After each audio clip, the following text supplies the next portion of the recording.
தொடரும் சொல் கோவே என்பதாகும்.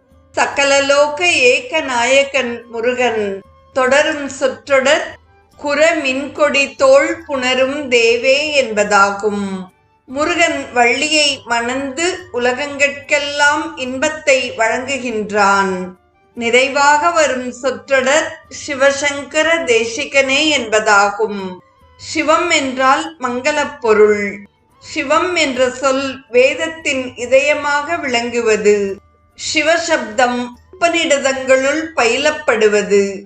பிரபஞ்சோபசமம் சாந்தம் சிவம் அத்வைத்தம் சதுர்த்தம் மத்தியந்தே என்று மாண்டூக்கிய உபநிடதம் கூறுகிறது. சிவ என்று கொடிய சண்டாளன் சொன்னாலும் அவனுடன் பேச வேண்டும், அவனுடன் வசிக்க வேண்டும், அவனுடன் புசிக்க வேண்டும் என்று வேதம் கூறுகின்றது.